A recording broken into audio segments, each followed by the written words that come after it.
you've gained a lot of support here, and you've also, I'm sure, made a lot of enemies because a lot of people that look like you. I mean, I keep it real. Mhm. They've considered you an outcast and ostracized you. I've seen you've gained some nicknames since you've been here. They call you the D Yankee, Mhm. Vile Woman, Mhm. a loon, Mhm. spawn of the devil, Mhm. disruptor, and misinformer. They say Mhm. all kind of evil things about you. Yeah, and I mean the names, I would say that surprised me. None of that really started.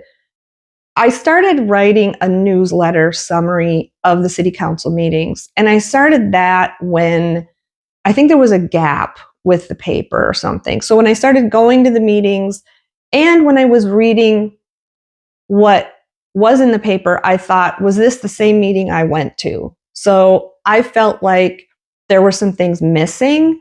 So I just thought I'll approach it as I did investigations and do a very detailed, factual summary of the meeting. And maybe that would be helpful. I didn't know. It was a big experiment. It took a lot of time to do. So I'm not. And a lot of people don't know that when they see the recording of the city council meeting, that's because of you. Am I correct? Yeah. Yes. I pay Richard Crabb to record the meetings, and then we put them on Could the you say that Informer. again? You do what? I pay Richard Crabb. Okay, you pay I pay Richard Crabb, yes. to film something that the city.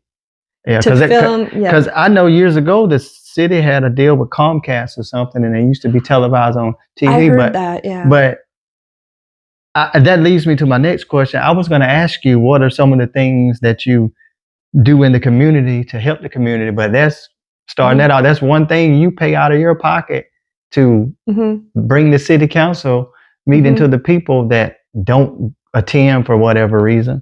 And you don't have to do that, especially out of your own pocket. And then not only that, I'm not trying to get in your business and that, but I'm sure most of your informer stuff is probably just out of the kindness of your heart, probably.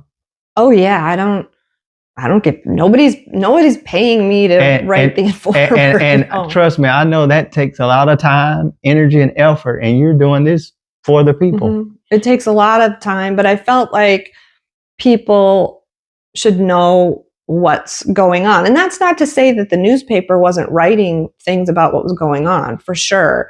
But I didn't approach it. I just thought people should know what's going on at the city council meetings if they can't attend, because I noticed not very many people attended.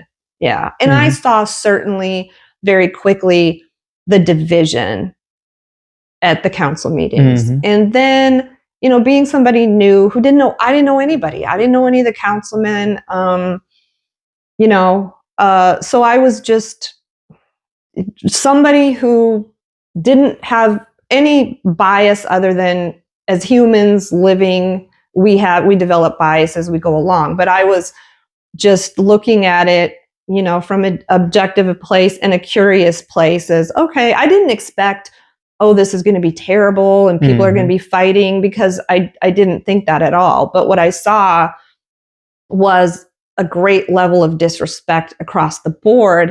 But then what I noticed was some people saying that they believed one or two councilmen were the whole entire problem on the council. That that wasn't what I saw. And that they excused other things that I saw other council members do that I thought were disrespectful, like shutting down some council members when they were trying to talk and things like that. I've just never seen that before. I've never seen local government before, like here, honestly. And like I said, I grew up in a small town, not as small as Washington, not in the South, not racially divided, that the council is racially divided by law.